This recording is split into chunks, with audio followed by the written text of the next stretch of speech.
It's 10 o'clock? 1 minute too? Yes.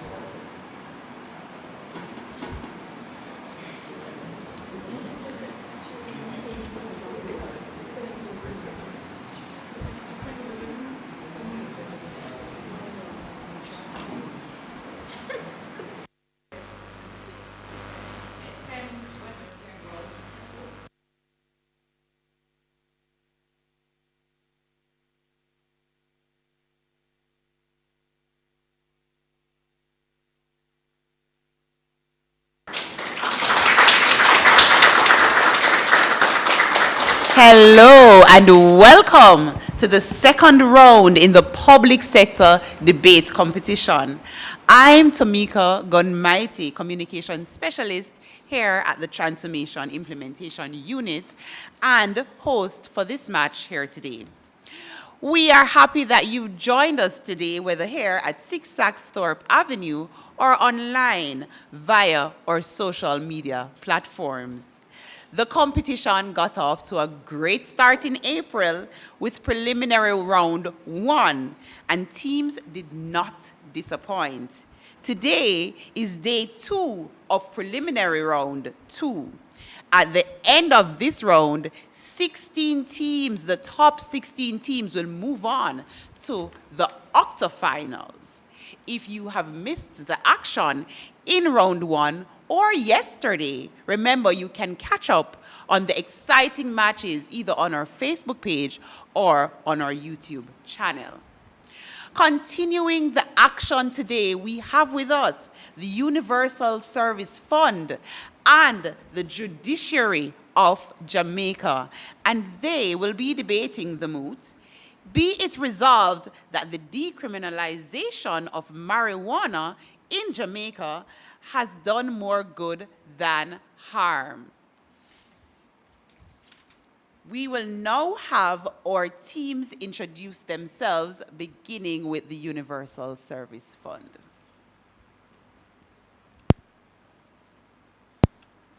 Hi, I'm Omar Williams, and I'll be the first speaker. Good morning. My name is Napatra Bennett, and I am the second speaker. Good morning. My name is Ayana Bennett, and I'll be the third speaker for the proposition. Thank you so much, Team Universal Service Fund. Now we turn our attention to the team from the Judiciary of Jamaica while they introduce themselves. Press it again. Good morning. My name is April Campbell. I'm the first speaker for the opposition. Good morning. My name is Jaya Buchanan Kamoze, and I am second speaker for the opposition. Good morning. I'm Sunny Richards, and I am the third speaker for the opposition. Thank you so much to the team from the Judiciary of Jamaica. Today, our adjudicators are our partners from the Jamaica Association for Debating and Empowerment. We now ask our judges to introduce themselves. Good morning, everyone. My name is Javon Downey, and I'll be serving as the chair adjudicator for this match. Good morning, ladies and gentlemen. My name is Roshana Jarrett, and I'll be one of your wing adjudicators for this match.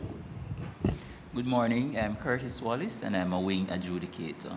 Thank you so much to our judges. Our teams are familiar with the rules, so I'll now turn over to the judges. All the best to both teams. Thank you, Tamika. So just before we get the match underway, just want to briefly recap the rules. You are all allotted your speaking times. When you have spoken for the first minute, which signals the end of protected time, will indicate by a ding of the bell when you're entering your last minute. Another ding of the bell will indicate that you're re-entering protected time. When you've spoken for the full allotment of your time, the bell will ding twice, after which you're allotted 15 seconds to wrap up, and then we will ding continuously to indicate that you're out of time and should yield the lectern. We'll have 2 periods of cross-examination, and we will discuss further when we get there. So without further ado, let's get the debate underway with the first speaker on side proposition. Hear, hear.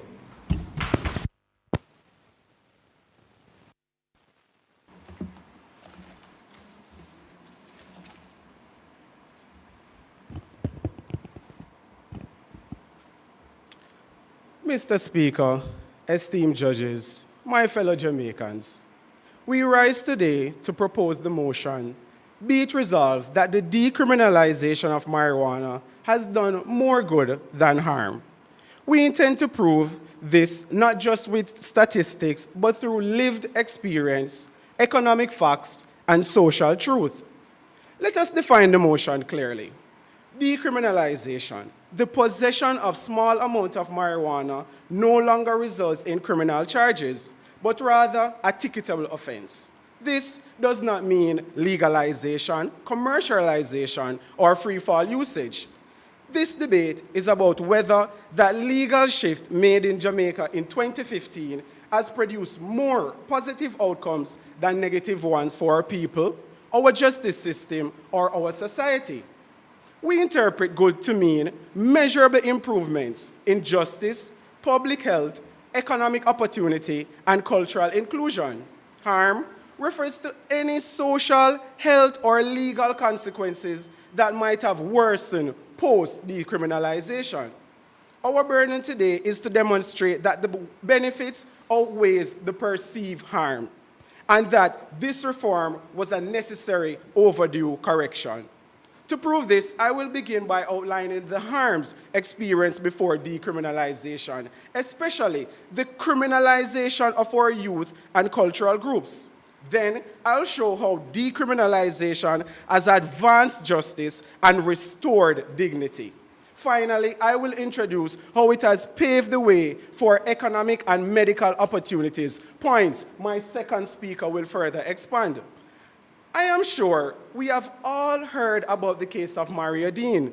In 2014, Mario was arrested in Montego Bay for a single spliff, just one.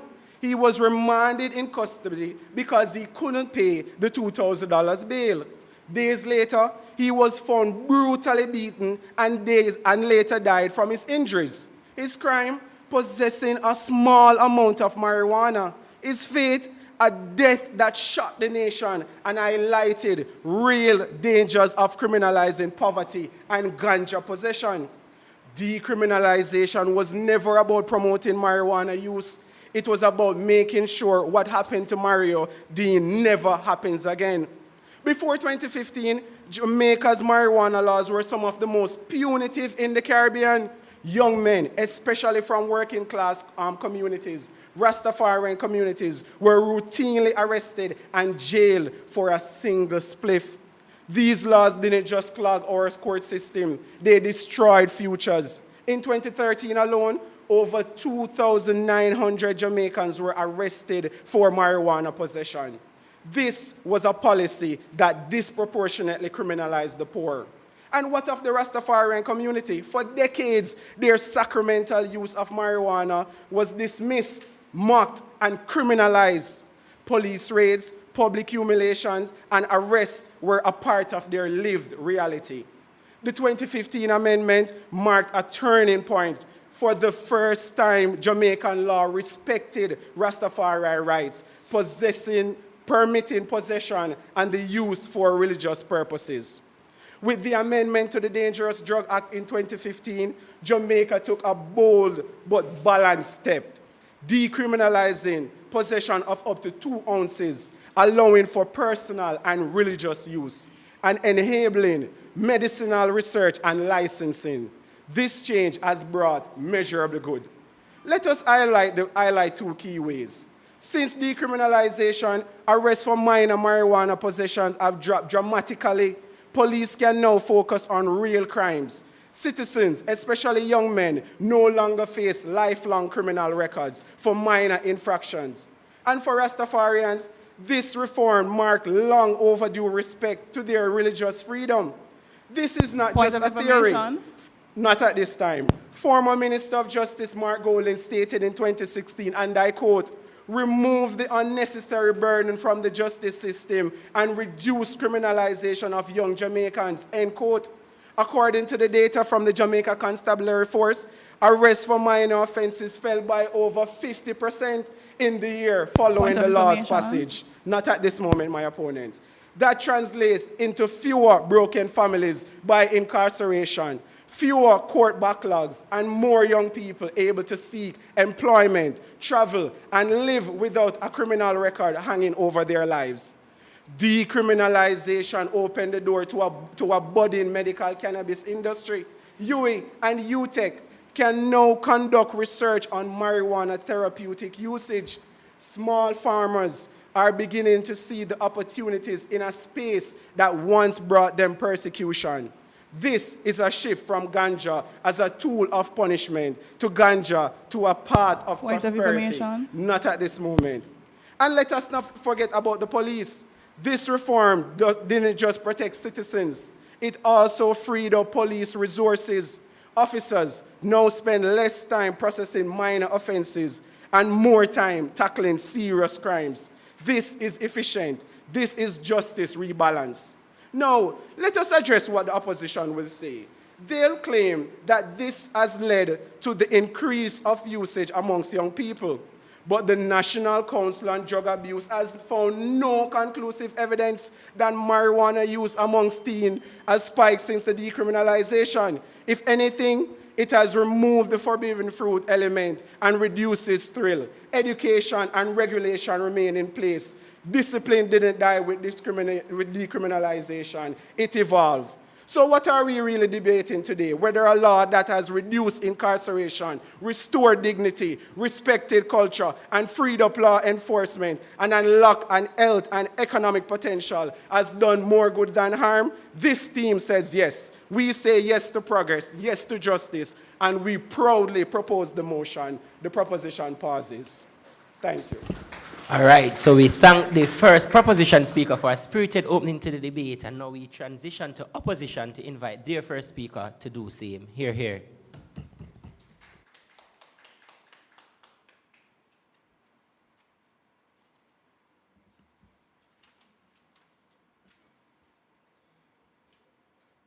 Mr. Speaker, esteemed judges, my worthy opponents, good morning. They say the most dangerous poisons come in golden goblets, sweet to the lips, slow to kill. Decriminalization in Jamaica was presented to us as a healing brew, but in truth, it is honey-laced hemlock, a sweet-smelling solution masking a bitter aftermath. We, the opposition, rise to firmly reject this moot, be it resolved that the decriminalization of marijuana in Jamaica has done more harm than good. The opposition spoke to the quite unfortunate incident of Mario Dean, but I'd like to tell the opposition that has more to do with enforcement than it has to do with the law itself. Now let us begin. Mr. Speaker, we accept the definition of decriminalization given by our worthy opponents. However, using that as a justification for widespread decriminalization ignores the dangerous side effects of uncontrolled access. This debate is not about whether marijuana is inherently evil, nor is it about demonizing culture or criminalizing tradition. This is a simple question of whether this 2015 amendment to Jamaica's Dangerous Drug Act has produced benefit than damage. I will present two poisoned roots: the economic betrayal of Jamaican farmers and entrepreneurs, and the strain on public health systems and youth exposure. My second speaker will reveal decriminalization's impact on crime and security, drugs in the black market, the justice system's enforcement burden, and Jamaica's compromised international obligations.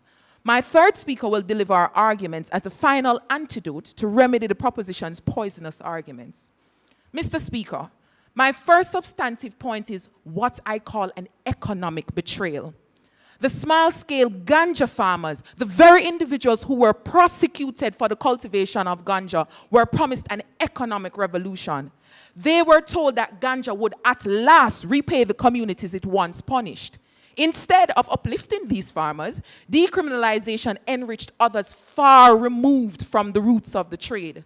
So in effect, Parliament promised these farmers a harvest, but they were instead given ashes in golden rolling papers. Nearly a decade after decriminalization, the Jamaican Cannabis Licensing Authority confirmed that as at May 13, 2025, 174 licenses had been approved, with 75% going to wealthy investors. Now, why is that, Mr. Speaker?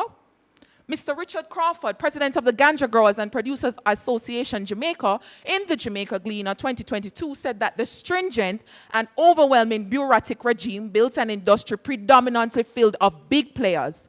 Now, Mr. Speaker, the barriers are steep. The high costs associated with licensing, including fees ranging from $300 US to 10,000 US, not accepted, $300 US to 10,000 US, security bonds, and extensive background checks all present significant barriers for many local small-scale farmers. Mr. Speaker, the Parliament promised support for the small-scale farmers. It promised a stakeholders council, not at this moment, an alternative development program, transitional permits, and even promised in April 2023 a 2-year waiver of fees for small-scale farmers. All unfilled promises, Mr. Speaker. According to Mr. Crawford, Gleaner 2022, these failings by the government have turned decriminalization into an illusion of opportunity, locking out the very farmers it claimed to uplift. Instead, Mr. Speaker, what it did was to build a fortress of fees and red tape that these farmers could never possibly penetrate. It wasn't safeguarding, Mr. Keeper, it was gatekeeping. And as for the promised benefits, I'd ask if they're in the room with us, but obviously they did not show up to this debate, Mr. Speaker. Clearly, the same poison is served globally. In California, despite legalization, 70% of cannabis sales remain in the illegal market due to overtaxation and regularization. Decriminalization did not empower the small-scale farmers, it gentrified ganja. It replaced one monopoly with another, leaving original cultivators watching through the window. Next, Mr. Speaker, we confront the second dose of this poison, its harm to public health, especially to the minds and futures of our youth. In 2017, 2 years after decriminalization, in a Gleaner article titled Ganja Babies, the health minister reported a 50% increase in children treated for ganja-related complications, warning that ganja had become quite fashionable among youth. The Pan American Health Organization echoed these fears, warning Caribbean states in 2020 that without safeguards, decriminalization fuels addiction, cognitive decline, and school dropouts. Mr. Speaker, there's a dangerous misconception that decriminalization means legalization, and Parliament has done very little to correct it. Cabinet submissions made it clear that the legislative changes were not intended to encourage the recreational use. Accepted? Is there any statistical evidence of the rise of drug usage in Jamaica? There is statistics to show that there's a 50% increase in children treated for ganja-related offenses by the minister. Again, this is not a crisis unique to Jamaica.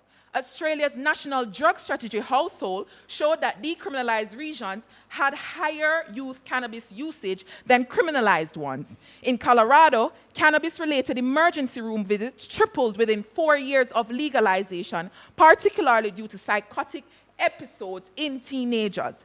But the fumes don't just linger in our classrooms or our hospital rooms. They are now drifting into our streets. According to an article, the Cannabis Crime Statistics in Canada, Canadian law enforcement agencies reported a 105% increase in drug-impaired driving following cannabis legalization, with Statistics Canada 2020 confirming a 132% increase in drug-impaired driving charges in the first year after legalization.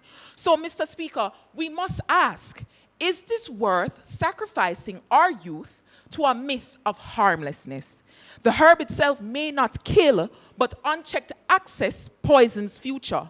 Mr. Speaker, decriminalization was labeled as progress, but instead it is economic exclusion, master's opportunity, youth vulnerability disguised as freedom, and health harms hidden in clouds of cultural pride.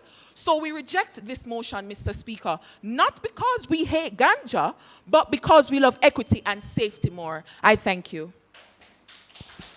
All right, so we thank the first opposition speaker for an equally spirited contribution, and now we'll engage in the first period of cross-examination rather, where we'll allow opposition to field 3 questions to proposition, questions limited to 10 seconds, and responses capped at 30 seconds, after which we'll flip the arrangements and take questions from proposition to opposition. Opposition.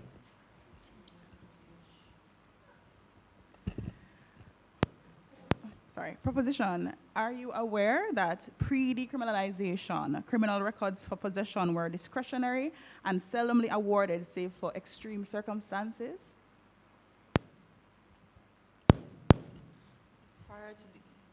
We're aware of the fact that prior to decriminalization of marijuana, at least 2,900 young Jamaicans were being arrested for small possession of marijuana, which made it harder for them to progress in life. If decriminalization was meant to reduce crime, why are gangs still profiting from marijuana sales in unregulated markets? I would further refer to the opposition point where it says that is not a matter of decriminalization, but more a matter of enforcement to what you would have presented.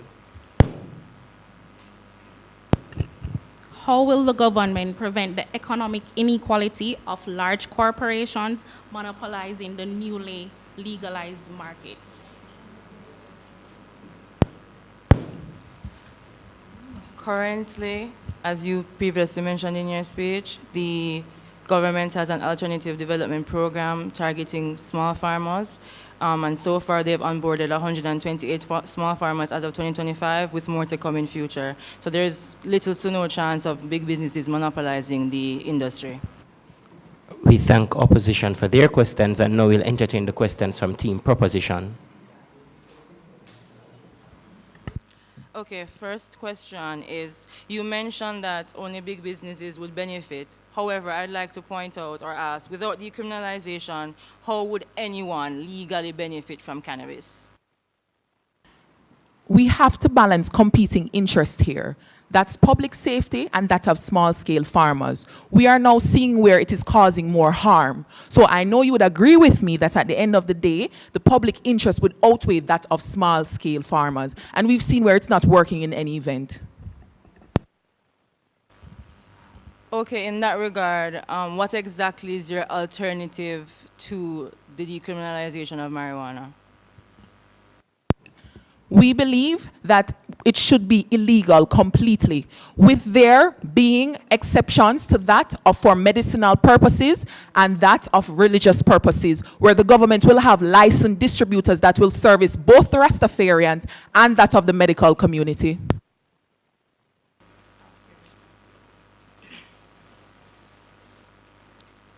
You mentioned that the effects of marijuana leads to severe medical conditions, but why not add a criminal charge to alcohol, which have similar medical conditions, by a person who consumes same? That's an age-old escapist debate, because data has shown that there's no comparison. The hypothesis is different. All right, so we thank both teams for an interesting first period of cross-examination. And just a point of caution, teams, you don't need to turn on the microphones every time. Just speak, right? Just keep it on and speak. All right. So thank you again for an interesting first period of cross-examination, and we will continue the debate with the submissions from the second proposition speaker. Hear, hear.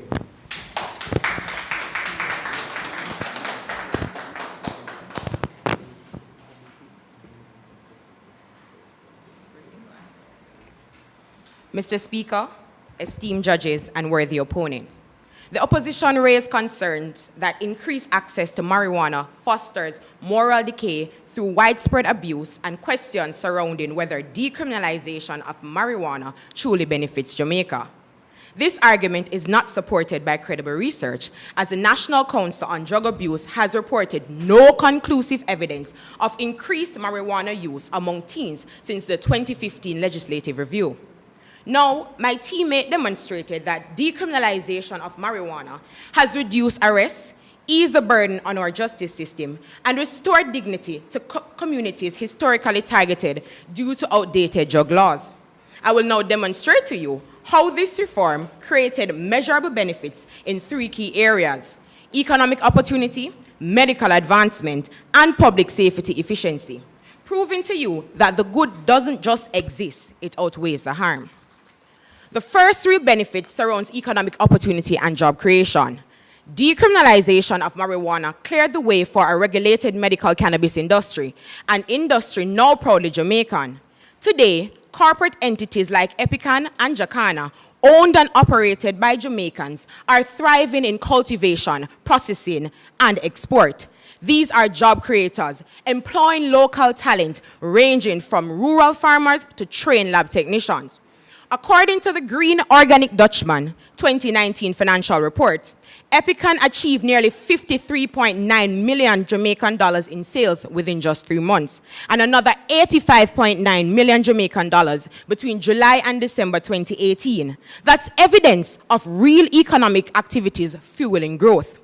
The Cannabis Licensing Authority reports that over 700 conditional licenses have been issued since 2016, with many more in the pipeline. Now let's do the math. If all 700 were Tier 1 cultivator licenses, each costing US $2,300, that's a total of US $1.61 million, or roughly Jamaican $256 million. And a chump change that. That's a significant domestic value being generated. Furthermore, it gave traditional ganja farmers a pathway into the formal economy, a chance they were denied for generations. Decriminalization didn't legalize, it legitimized. Thanks to initiatives like the government's Alternative Development Program, 16 countries and 16 communities and 128 illicit small farmer growers are now being transitioned into the regulated space. And none of this, none, would have been possible without decriminalization. Tourism is also feeling the benefits. Jamaica has seen growing interest in medical ganja tourism, with wellness spas and dispensaries attracting both Caribbean and international clients. Secondly, the medical access, not at this time, and scientific research benefits. Decriminalization of marijuana enabled UWI and UTEC to conduct legitimate research informing doctors, pharmacists, and patients of the therapeutic potentials of cannabis. Medical cannabis is being used to manage chronic pain, epilepsy, PTSD, anxiety, and chemotherapy-induced nausea. This is a globally accepted treatment, recognized by the World Health Organization and supported by institutions like Harvard Medical School and the Lancelot Commission. And this access is just about the wealthy. It's being offered in local clinics. My apologies. Local clinics are beginning to offer cannabis-based treatment options that are more affordable than traditional pharmaceuticals. That's public health equity made possible by decriminalization of marijuana. So again, what is the harm? A perception of normalization? That perception does not outweigh the fact that people are healing, that those suffering from seizures, cancer pain, and trauma now have options. Finally, the benefits for public safety and law enforcement efficiency. Point of information? Not at this time. This is another major benefit often overlooked in terms of how decriminalization has improved public safety. Police are no longer bogged down with petty possession charges. They can redirect time and resources to violent crime, domestic abuse, and gang activities. Prior to decriminalization, nearly 10% of all arrests in some parishes were related to minor ganja possession.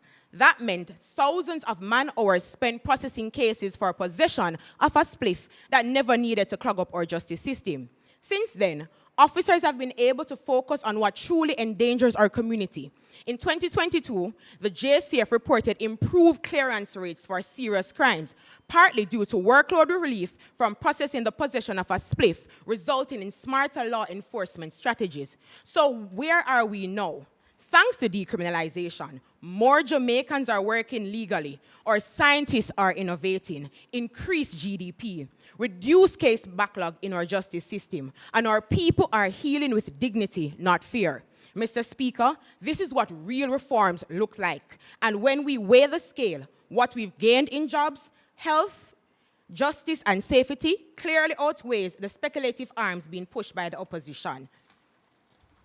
We restate our stance. Decriminalization of marijuana has done more good than harm. The proposition pauses. We thank the second proposition speaker for her beautiful submissions, and we invite the second opposition speaker to do likewise. Hear, hear.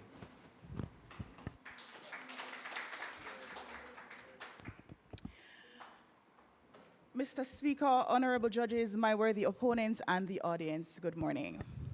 The proposition has claimed real economic benefits, but in truth, herb houses such as Kaya have admitted to being operating in the red since 2015, according to the Jamaica Gleaner in 2024.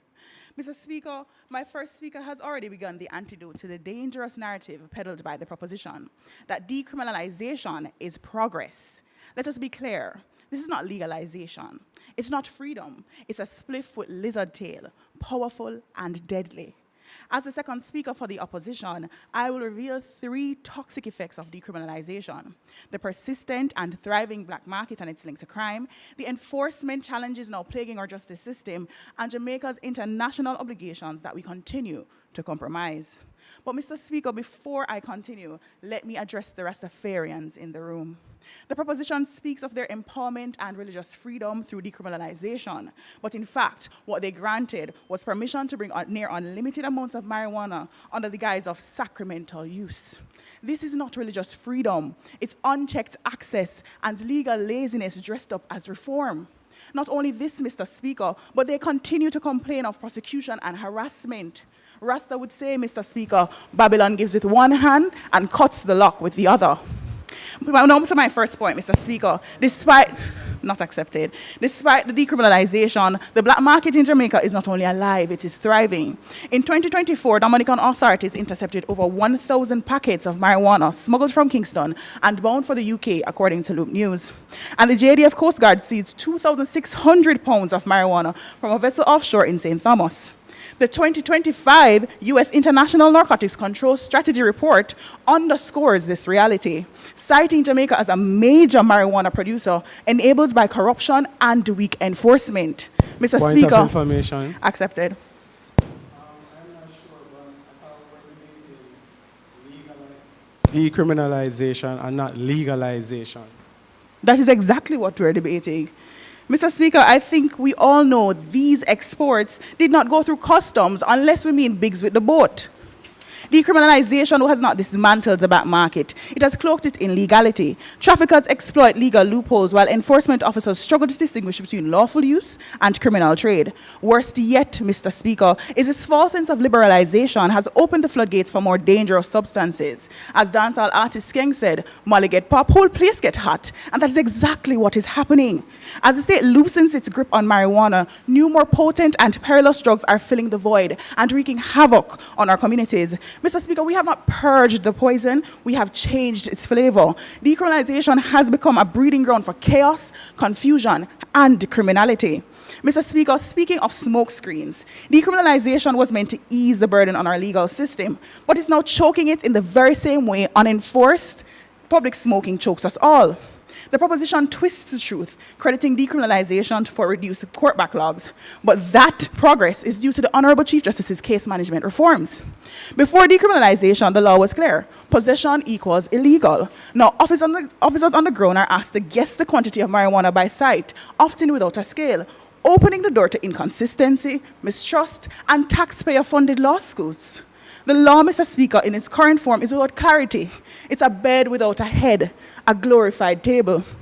A 2020 report on drug decriminalization policy confirms that Jamaica lacks essential supports like mandatory education or treatment. Instead, we promised to issue fines that were never truly enforced. What is clear is that we're asking our law enforcers to do an impossible song and dance, protect the public from abuse while turning a blind eye to small quantities, all while hoping the lines between user and dealer don't blur. But in all reality, Mr. Speaker, that line is long gone. The truth is, Mr. Speaker, Jamaica's drug laws were changed without fully thinking them through. Decriminalization has not streamlined enforcement, it has sabotaged it. Finally, Mr. Speaker, lest we forget, Jamaica is not an isolated island adrift in international waters. We are bound to treaties, including the United Nations Single Convention on Narcotic Drugs, which strictly limits cannabis use to medical and scientific purposes. Mr. Speaker, the decriminalization of marijuana for widespread recreational use sends a dangerous signal to our international partners. That is, that Jamaica is willing to bend or break its commitments for local political convenience. This perception risks straining trade ties, disrupting anti-drug cooperation, and tarnishing our reputation on the global stage. Major partners, such as the US, despite their public acquiescence, have emphasized the need for Jamaica to adhere to the treaty. Jamaica cannot afford to compromise our diplomatic integrity, especially in a world where partnerships mean progress. In closing, Mr. Speaker, what the proposition hails as liberation is in fact a well-masked poison. The black market thrives, enforcement flounders, our international reputation is at risk of decay, and it's our most vulnerable, our youth and our people, who pay the ultimate price. Mr. Speaker, Frog say, what is joke to you means death to me. Let us not swallow any more poison disguised as progress. All right, so we thank the second speaker and side opposition for an equally beautiful response and argumentation to the debate. Now we'll transition into the second and final period of cross-examination, where again we'll field questions from opposition to proposition and flip the arrangement. Opposition.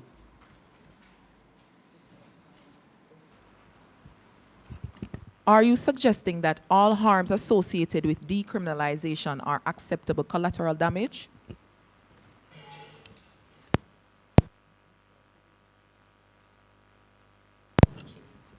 Are you suggesting that all harms associated with decriminalization are acceptable collateral damage? We would have clearly outlined that the decriminalization of marijuana has more good than harm. Leading to credit decriminalization with economic benefits when the industry remains largely unregulated and inaccessible to small farmers?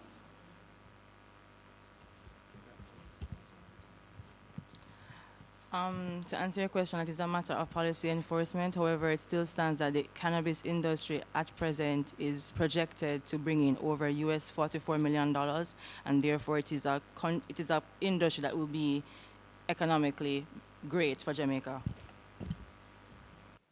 Does removing criminal penalties solve the deeper systemic issues like poverty, addiction, or weak enforcement?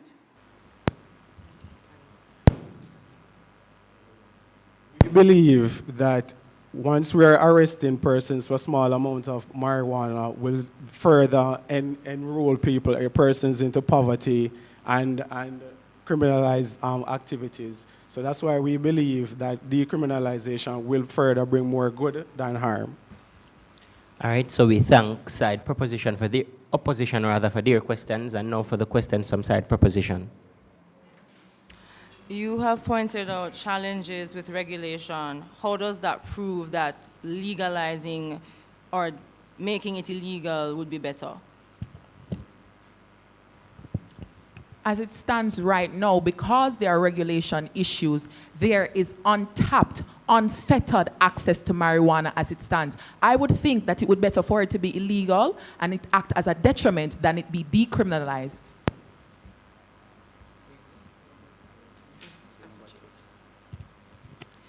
Again, that brings us to the point of enforcement. You are speaking as if the amendment changed the law. It simply just decriminalized the policy. So therefore, how would you, never mind. That is the problem that we're having. We're now asking police officers to have to guess what is 2 ounces of marijuana. Before, once you had any small possession of marijuana, it would just be illegal. What you are now doing is putting police officers in the position where they can be sued, and we, the taxpayers, will have to pay for those suits. Final question. Can you explain how criminalizing young, poor Jamaicans for personal marijuana use helps build a fairer society? Reminding you that the criminal record is discretionary. It seems to me that you are soft on crime. And the point is this: once you're doing criminal activity, you are supposed to be punished for that criminal activity. And so if it is illegal and you are doing it, we support the justice system in putting you into jail. All right, so we thank both teams for an interesting period of cross-examination. And right before we continue the debate, we're going to allow a 1-minute pause so the reply speakers can put the finishing touches on their responses. That 1 minute begins now.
All right, so that signals time, and at this point, we will invite the opposition reply speaker to wrap up the debate for side opposition. Hear, hear.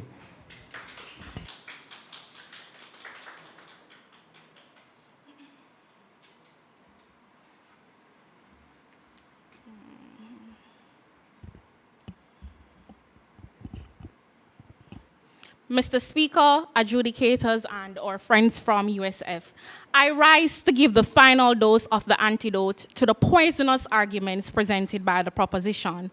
Mr. Speaker, the proposition will have you believe that decriminalization has made a significant impact on our economy, our justice system, our healthcare, and even the Rastafarian faith.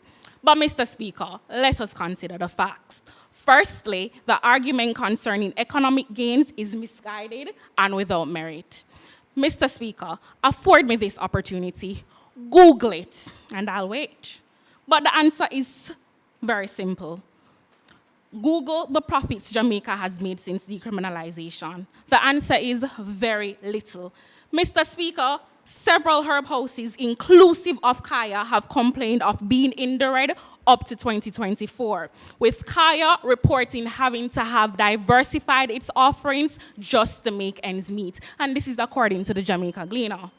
Additionally, the former president of the Ganja Growers and Producers Association, Orville Silvera, dubbed ganja the most expensive agricultural venture in Jamaica because of the exorbitant fees and excessive red tape.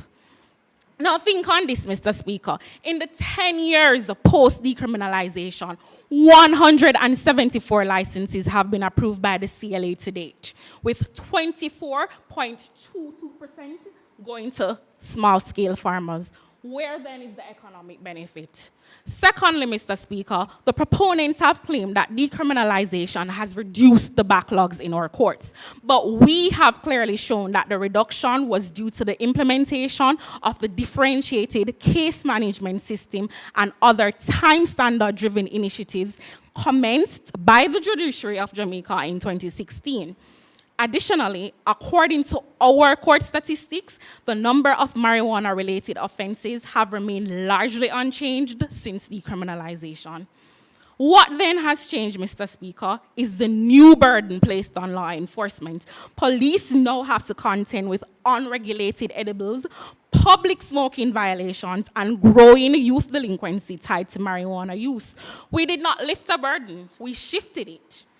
Thirdly, the decriminalization did not protect Rastas. It personified Babylon.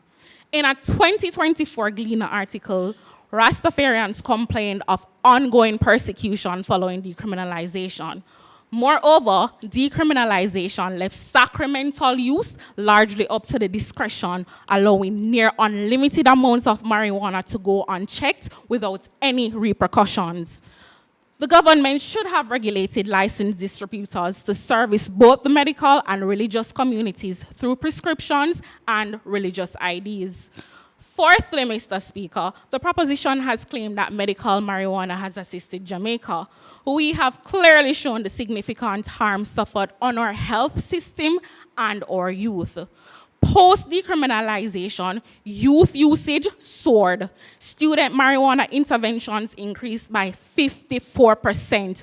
Hospital visits skyrocketed.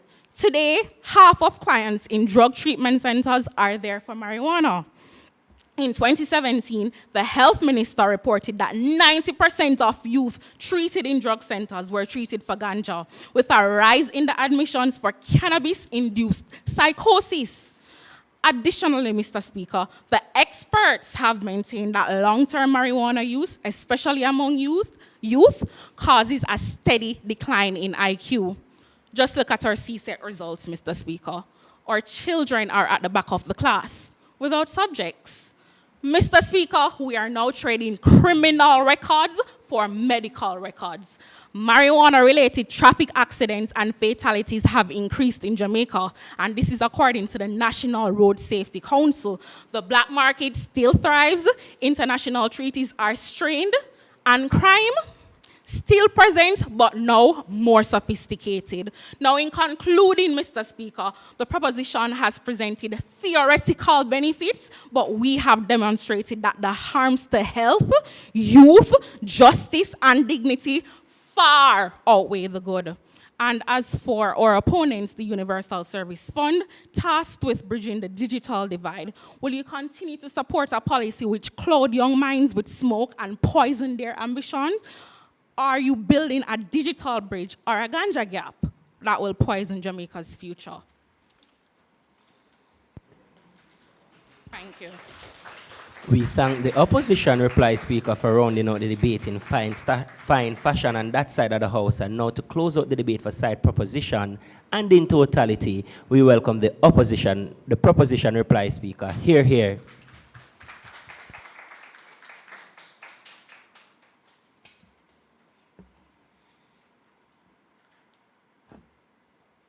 Ladies and gentlemen, panel, good morning.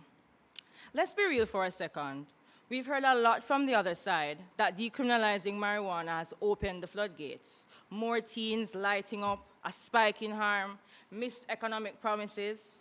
However, that really emphasizing the inadequacy of enforcement measures and the absence of policies to support legislation. However, when we cut through the fear and finger-pointing, the truth is this: Jamaica made the right call. Let's start with the youth usage argument. The opposition paints a picture of kids smoking on every corner, but the data doesn't support that. According to the Global School-Based Student Health Survey of 2017, about 15% of Jamaican teens reported recent marijuana use. And here's the key: that trend existed before the 2015 amendment. Decriminalization didn't cause it. What it did was give us the ability to manage it with smarter policy and clearer lines of accountability. And the law, still firm. Citizens under 18 can't legally possess or use ganja, and no adults can sell it to them. That's still illegal. So let's shut down the scare talk. This isn't a weed free-for-all. It's targeted, intelligent reform. Now let's talk about economic impact. Has it been instant? No, but Rome wasn't built in a day, and neither is the cannabis industry. Your second speaker mentioned Kaya Herb House that is operating in the red. Let's be clear, that's not enough of a reason to ignore the impact of the industry. That's one single business. I'd like to remind you that in 2018, Epicon recorded $85.9 million in sales, and as at 2025, the CLA recorded over 700 licenses being administered, totaling 256 million Jamaican dollars. And the cannabis market is still projected to bring in over US $44 million by the end of 2025. That's real money, real investment, and real jobs, not pipe dreams. You walk into dispensaries in Kingston or Negril today, and you see it for yourself. Young Jamaicans working, tourists exploring medical wellness options, and entrepreneurs building futures legally. Justice reform is where this law shines. Before 2015, a teenager with a spliff could get slapped with a criminal record. That meant no visa, no scholarship, no job. One mistake could ruin your life. The reform fixed that. Today, possession of under 2 ounces is no longer a criminal offense, and thousands of young Jamaicans have been spared the weight of that stain. Let me make it real for you. A cousin of mine, smart, focused, going places, nearly lost a scholarship in 2014 because of a single spliff. One spliff. If it had happened today, he'd be fine. That's what a sensible law can do, change a life. Then there's culture and basic human rights. For decades, our Rastafarian brothers and sisters were harassed, fined, even jailed for practicing their faith. Ganja, for them, isn't recreational, it's sacred, it's sacrament. Yet while other religious groups in Jamaica have been allowed to worship freely, Rastafarians were criminalized for simply living out a religion that was born right here on this island. Decriminalization didn't just ease legal pressure, it restored something deeper, the right to worship without fear.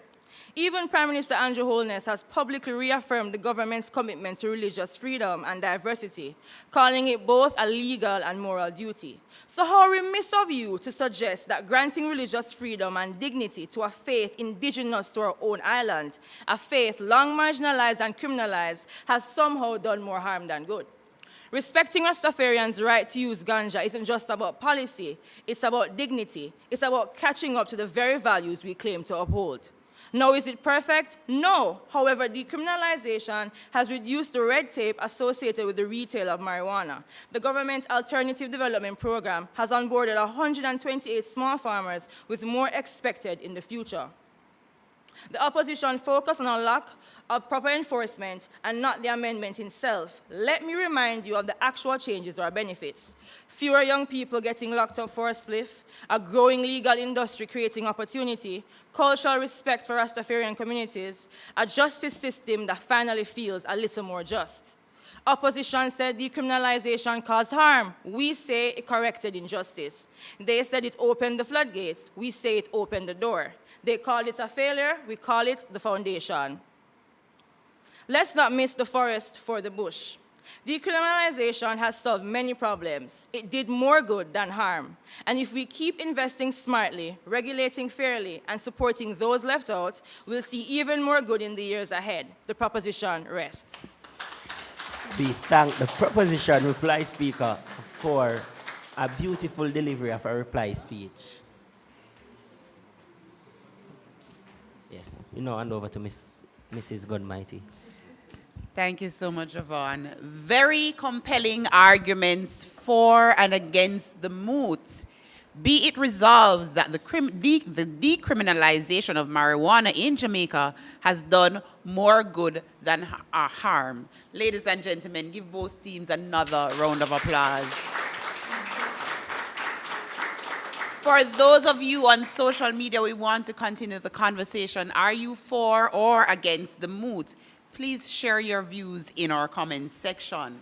The judges will now break to deliberate, and we will use that time to refresh ourselves. The next person from which you will hear is our chief adjudicator, who will sum up the match and let us know who the winner is. Please stay tuned.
Welcome back, ladies and gentlemen. I guess the time of deliberation did reveal the closeness and intensity of the match that we just witnessed. Just a quick reminder, we were gathered to debate, be it resolved that the decriminalization of marijuana has done more good than harm. And in proposition, we had the Universal Service Fund, and in opposition, we had the Judiciary of Jamaica. It was indeed an interesting and riveting match, and there were several turning points in the debate, on which the debate turned rather, and let's get straight into it. So one of the first big clash that we realized in the debate was the economic impact of the decriminalization of marijuana. In props world, we see an increase in job creation and the implications for tourism, as well as microscopic benefits. So those benefits, such as increase in job creation and tourism, would have been analyzed on a microscopic level because they have trickled down to the smaller businesses, right? And as well as on a microscopic level, we see benefits in the fees collected, and they said that US $44 million would be coming into the country. Opposition, however, claims that economically, theoretically, only the big men benefits, and all the benefits promised to the small farmers, to the small men and the small farmers were not received, right? As a panel, we think that in the absence of a promised dollar figure, though, that the small farmers even if they only received a small portion of the wealth generated, the mere fact that they received anything at all is a win. And proposition also claimed that there was also room for additional benefits to come about in terms of once we continue with the decriminalization, right? So as a panel of adjudicators, we thought that on that specific impact, specific clash rather of economic impact, team proposition won. Another turning point of the debate was healthcare. In opposition's world, we hear that we have a 50% increase in children using marijuana, which resulted in the need for treatment, which is a burden on the economy and the health sector.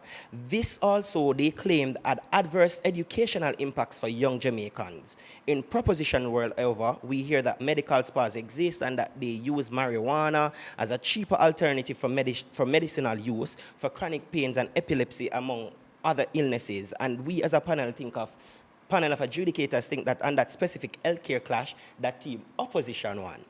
So we have both teams winning one clash apiece. Now let's continue. Another key turning area for this match was the justice system and what brings forward relief to the justice system. In proposition world, they tell us when marijuana is decriminalized and persons are no longer being arrested for a spliff, then it frees up the police and the security forces to focus on more serious criminal matters and creates relief for the backlog in the court systems. But Team Judiciary of Jamaica, they came and they told us that really and truly that is not attributed to the decriminalization of marijuana. This is our internal case management system that we have implemented, and it is because of the work that we as a judiciary have done why there is this relief that we see in the court system. What we would have loved, though, judiciary, is for you to mechanize it holistically, show us exactly what you guys have been doing that has led to this release, this relief rather, in the court system. And in the absence of that holistic mechanization and explanation, we gave that clash to USF. Another key area on which the debate turned was the social issues. And we want to look at social issues on two fronts. So where religious institutions are religion is concerned. In opposition's world, we hear that because of the decriminalization, Rastas are basically given carte blanche to with the use of marijuana and recreational drugs.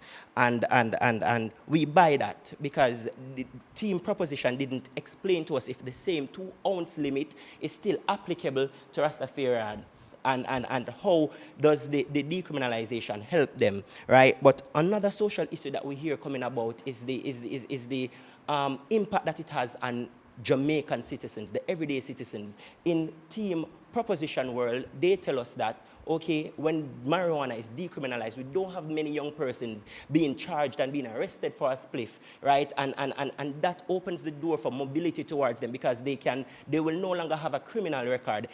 So that empowers them to get jobs and to be able to receive scholarships and other avenues for them to advance themselves. And opposition world, we hear that, hey, at the end of the day, the criminal record is discretionary, right? So you might not get a criminal record based on the offense and all of that. We as a panel of adjudicators didn't think that it was holistically explained, and what would have appreciated more in opposition world is the alternatives that you put forward should have came out in your substantive arguments. So when you talk about the legalization, when you talk about legalizing having the council that exists, right, that would service the Rastafarians and would use for the medical health research purposes. We wanted that to come out in your substantive speeches and not just in the cross-questioning or when a POI was raised. Make it, ingrain it into your principled or your philosophical approach rather than bringing it out through cross-questioning. And for proposition, what would have helped you also was to tell us what the alternative development program looked like. We heard reference to it, but it was not fully mechanized or fully fleshed out. But nonetheless, as a panel of adjudicators, when we weighed all these clashes, we thought that the team that won with 272 points, just pulling ahead over the other team on 266, is Team Proposition. The best speaker for the debate would have been, we thought this individual brought the most substantive arguments, would have been the second speaker from the winning team. Thank you, guys. I now hand over back to Tamika, and if you have any questions, please feel free to, for questions and feedback, we are available. Congratulations, team. Give them another round of applause. Thank you so much, Javon. Thank you to our team of judges. Thank you so much to our teams for participating in this debate. And thank you for joining us in this debate. I hope you did contribute your opinions to the moot. And if you didn't, I hope you learned something. Now, this match comes to an end, and we hope you stay tuned for another match, which should be happening in a few minutes between the Jamaica Tourist Board and the National Fisheries Authority. Please stay tuned.